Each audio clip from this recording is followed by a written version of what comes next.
हे माता रानी, अगर आज आपकी इस वीडियो को जो भी सच्चे दिल से लाइक करें, उसकी जन्म जन्मांतर की गरीबी, दुख, दर्द, सभी परेशानियां दूर कर देना। जय माता दी। माता रानी की इस वीडियो को जरूर लाइक करें दोस्तों।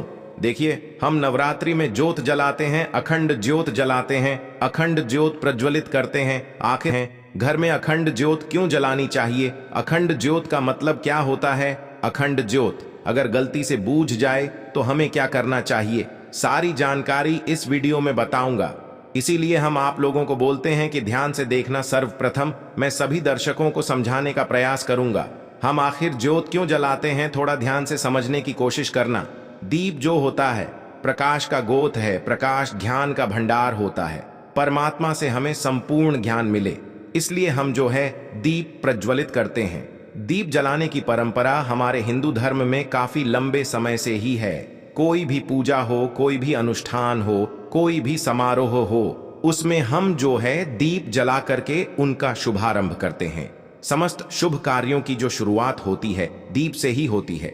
जिस प्रकार दीप की ज्योति हमेशा ऊपर की ओर उठी रहती है, उसी प्रकार मानव की जो वृद्धि है वह सदा ऊपर की ओर उठी रहनी चाहिए। यह दीप जलाने का, जो प्रज्वलित करने का अर्थ होता है, तो समस्त कल्याण की चाह रखने वाले मनुष्य को प्रतिदिन सुबह शाम दीप जरूर जलाना चाहिए। लेकिन नवरात्रि में अगर 9 दिन तक अखंड ज्योत जला लेते हैं तो फिर बिल्कुल ही मैं आप लोगों को बताना चाहूंगा, इतने ज्यादा फायदे मिलेंगे जिसकी आप कल्पना नहीं कर सकते।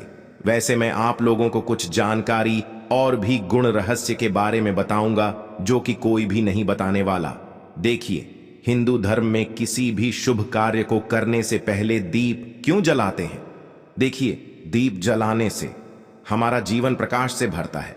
प्रकाश का मतलब होता है कि जीवन में चल रहा जो अंधकार है, समस्या है, जो दोष है, जो परेशानी है, उसे दूर करने का काम करता है।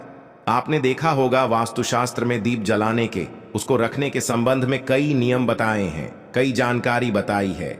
यहां तक कि हमारे वास्तुशास्त्र में यह भी बताया जाता है कि दीप हमें कौन सी दिशा में जलाना चाहिए, उसका मुंह कौन सी दिशा में रहना चाहिए, जिससे हमारी अध्यात्म उन्नति हो। वीडियो को ध्यान से देखना। नवरात्रि में हम जो दीप जला हैं, जो अखंड ज्योत प्रज्वलित करते हैं, इसको जलाने से हमें कौन से बेनिफिट मिलते हैं, कौन से फायदे मिलते हैं, कौन सी सिद्धि की प्राप्ति होती है और किस प्रकार से हमें सिद्धि मिलेगी, सारी जानकारी इस वीडियो में बताऊंगा।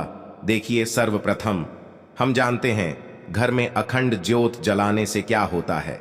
अगर आप नवरात्रि के समय में अपने घर में 9 दिन के लिए अखंड ज्योत जलाते हैं तो नव दुर्गा माता साक्षात आपके घर में आ जाती है। ऐसा कहा गया है, जिस घर में अखंड ज्योत जलाई जाए या फिर जिस स्थान पर ज्योत जलाई जाए, 9 दिन तक वह घर पवित्र हो जाता है। उस घर में साक्षात 9 दुर्गा वास करती हैं। अगर आपके घर में माता 9 दुर्गा आ जाए, फिर आपके घर से जो दुख है, तकलीफ है, आपके घर में जो परेशानी है, वह तत्काल दूर हो जाती है। इसकी बहुत सारी जानकारी बताऊंगा। ये थोड़ी थोड़ी अभी जानकारी बता रहा हूं। अखंड ज्योत का मतलब क्या होता है? अखंड ज्योत का मतलब होता है जो कि 9 दिन तक अखंडित, कभी भी ना बुझे, बिल्कुल ही निरंतर जलती रहे। जो खंडित ना हो, हम इसे अखंड बोलते हैं। अखंड ज्योत अगर गलती से बूझ जाए तो क्या करें? कभी कभी ऐसा होता है ना, सिचुएशन आ जाती है, लेकिन देखिए, ज्योत कभी भी बुझनी नहीं चाहिए। ज्योत जो है जीवन का प्रतीक मानी गई है। तो अगर अखंड ज्योत गलती से नवरात्रि के समय में आपसे बूझ जाए तो आपको एक काम करना है, माता रानी से क्षमा मांगनी है। क्षमा मांगने के बाद आपको 16 श्रृंगार चढ़ा देना है। माता रानी को 16 श्रृंगार चढ़ा देना है। उनकी कोई जो मूर्ति है, फोटो है, उसके सामने 16 श्रृंगार चढ़ा देना है और पुनः आप जो है वो ज्योत जला सकते हैं। इसमें दोष नहीं है, बस आपको प्रार्थना करनी है। 16 श्रृंगार चढ़ा देना है तो माता रानी क्षमा कर देती है। अब मैं आप लोगों को इधर जो अखंड ज्योत है नवरात्रि में क्यों जलाई जाती है, कैसे जलाई जाती है, हमें क्यों जलानी चाहिए, जला रहे हैं तो इसके क्या बेनिफिट मिलेंगे, सारी जानकारी विस्तार से बताऊंगा। अभी तक वीडियो लाइक नहीं की है तो वीडियो को लाइक जरूर करना, चैनल सब्सक्राइब जरूर करना और कमेंट बॉक्स में जय माता दी जरूर लिखना। देखिए, नवरात्रि हिंदू धर्म में जो नवरात्रि का पर्व होता है, खासकर हमारे लिए विशेष होता है और साल में जो है 2 ही नवरात्रि को ज्यादा मानते हैं। हमारे हिंदू भाई जैसे कि जो चैत्र के नवरात्रि है और शारदीय नवरात्रि है, बाकी जो दो गुप्त नवरात्रि है इसे बहुत ही कम मानते हैं, तंत्र साधना के हिसाब से अच्छे होते हैं। तो नवरात्रि के दौरान माता रानी को प्रसन्न करने के लिए जितने भी श्रद्धालु जन होते हैं हमारे हिंदू धर्म में कलश स्थापना करते हैं, अखंड ज्योति जलाते हैं, माता की चौकी आदि कई प्रकार की पूजा अर्चना करते हैं। नवरात्रि के 9 दिन हम अपने घर में जो कलश जलाते हैं, अखंड जत जलाते हैं, इसे पूरे 9 दिनों तक बुझने नहीं देना चाहिए। क्यों नहीं बुझने देना चाहिए? क्योंकि ज्योति का प्रतीक है, मां दुर्गा का साक्षात स्वरूप कही गई है। मां दुर्गा अगर आपके घर में आ जाए, आप उसे बुझाना चाहेंगे, आप उसे भगाना चाहेंगे। ज्योति बुझने का मतलब है कि माता रानी का आपसे नाराज हो जा। तो नवरात्रि के 9 दिन तक देवी मां को प्रसन्न करना चाहते हैं, मनवांछित फल पाना चाहते हैं, तो गाय का जो देशी गाय है, इनके घी की अखंड ज्योत प्रज्वलित जरूर करें। लेकिन अगर हां घी नहीं है तो अन्य घी का भी प्रयोग कर सकते हैं। लेकिन आपको अखंड ज्योत जलानी है। नवरात्रि के 9 दिन तक दीपक को जलाना है, आपको जलाए रखना है। इसे ही हम अखंड ज्योत बोलते हैं और ऐसा मानते हैं। नवरात्रि के समय में अगर आप जो दीपक जलाते हैं, अखंड ज्योत जलाते हैं, तो घर परिवार में सुख शांति बनी रहती है, सभी कार्य सिद्ध हो जाते हैं। इसलिए नवरात्रि के पहले दिन संकल्प लेकर के दिन तक दीपक जलाऊंगा, इस प्रकार से संकल्प लेते हैं तो इसे अति उत्तम माना जाता है, आपको अच्छे फायदे मिलते हैं। अखंड ज्योत जलाने की कुछ विधि भी है, जैसे कि नवरात्रि के दौरान जलाया जाने वाला जो दीपक होता है, अखंड ज्योत होती है, इनके कुछ नियम होते हैं जिनका पालन करना जरूरी होता है। आमतौर पर लोग पीतल का जो पात्र है इसमें अखंड ज्योत प्रज्वलित करते हैं, इसे अति उत्तम कहा गया है पीतल के पात्र को। लेकिन अगर आप मिट्टी के पात्र से जलाते हैं, अगर आपके पास इतने पैसे नहीं हैं, मिट्टी के पात्र से अखंड ज्योत जलाते हैं, तो फिर इसे उससे भी ज्यादा अति उत्तम कहा गया है। शास्त्रों के अनुसार नवरात्रि में अखंड ज्योत जलाने से पहले हमें अपने मन में संकल्प लेना चाहिए कि माता रानी, मैं आपकी कृपा प्राप्त हेतु या फिर इस मनोकामना के लिए मैं अखंड ज्योति जला रहा हूं। बहुत से लोग जो मनोकामना बोलते नहीं, आपको अपने हाथ में थोड़ा सा जल लेना है, गुरु मंत्र का ध्यान करना है। गुरु मंत्र नहीं है तो भगवान शंकर जी के मंत्र का ध्यान करना है और बोलना है कि मैं आपको 9 दिनों तक 9 दुर्गा माता की अखंड ज्योत जलाऊंगा, इस कार्य के लिए मैं अखंड ज्योत जला रहा हूं। इस प्रकार से संकल्प लेते हुए आपको जल को जमीन में छोड़ना चाहिए, तब आपके संकल्प की पूर्ति होती है। आपने बस नॉर्मल अखंड ज्योत जला ली है तो इससे फायदे मिलते हैं, ऐसा नहीं आपके पुण्य कहीं नहीं जाएंगे, लेकिन उतने फायदा नहीं मिलता जितना आप संकल्प लेकर के करते हैं। तो अखंड ज्योत की जो बातें हैं, अगर आप ध्यान से थोड़ा सुनिए, अगर उत्तर दिशा की तरफ जो अखंड जत की बाती है, जो लौ की दिशा है, अगर उत्तर दिशा की तरफ रहती है तो इसे अति उत्तम माना गया है। इससे हमारे जीवन में धन्य धान की वृद्धि होती है। अगर आप इसे पूर्व दिशा की तरफ रखते हैं तो कई प्रकार की सिद्धि की प्राप्ति होती है।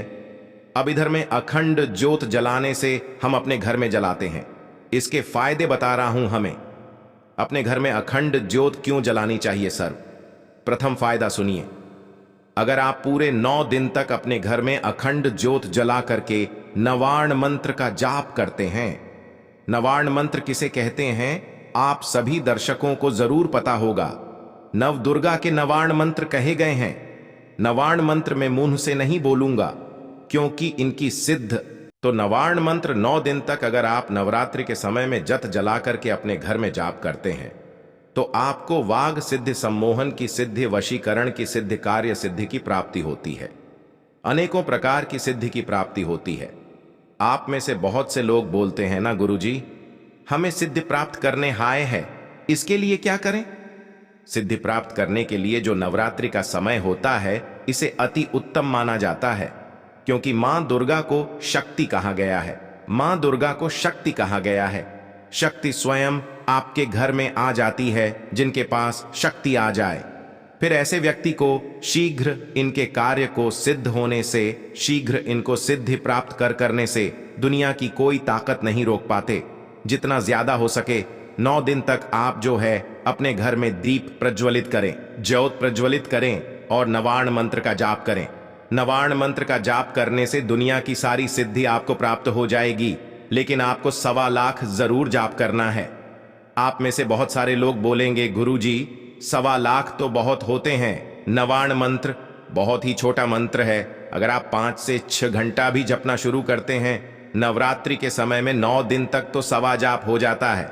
और कोई भी जो मंत्र होता है 1.25 लाख बार जपने के बाद ही अपना तीव्र रूप से प्रभाव दिखाते हैं। जितना ज्यादा नवाण मंत्र जाप करेंगे अपने घर में ज्योत जला करके, उतनी ही ज्यादा आपकी अध्यात्म उन्नति होगी, आपको सारी सिद्धि की प्राप्ति होगी। मैं वीडियो में आप लोगों को किसी दिन और इसके बारे में विस्तार से बताऊंगा।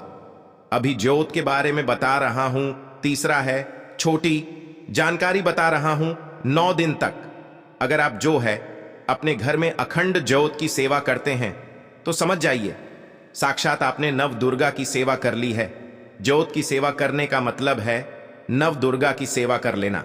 तो ऐसा भी हमारे धर्मशास्त्र में कहा गया है, जिस घर में 9 दिन तक अखंड ज्योति जलती है उस घर के किसी भी सदस्य की अकाल मृत्यु नहीं होती। आपने सच्चे भाव से सच्चे सेवा की है माता रानी की अखंड ज्योत जला करके, तो बिल्कुल ही उस घर में अकाल मृत्यु नहीं होती। हाँ, रोग व्याधि हो सकता है, छोटे मोटे जो रोग होते हैं वो आ सकते हैं, रोग हो सकता है, लेकिन कभी भी उस घर में रहने वाले लोगों की अकाल मृत्यु नहीं होती। अकाल मृत्यु से बचना चाहते हैं, आप काल पर विजय प्राप्त करना चाहते हैं, तो बिल्कुल आप अपने घर में अखंड ज्योत जरूर जलाए। यह आपकी रक्षा करेगी ही करेगी। आपके घर परिवार में रहने वाले जो मवेशी है, जो पशु है, जानवर है, उनकी भी अखंड ज्योत जलाने के बाद रक्षा होती है। आप में से अधिकतर लोग बोलते हैं, गुरुजी हम जो है तंत्र क्रियाओं में फंस जाते हैं, हमारे घर में अधिकतर तंत्र बाधा लगती है, तो क्या करें? तो नवरात्रि में 9 दिन तक ज्योत जलाए। ज्योत जलाते हो तो 9 दिन तक 9 प्रकार के आपको पुष्प चढ़ा देना है, और आपको वह जो पुष्प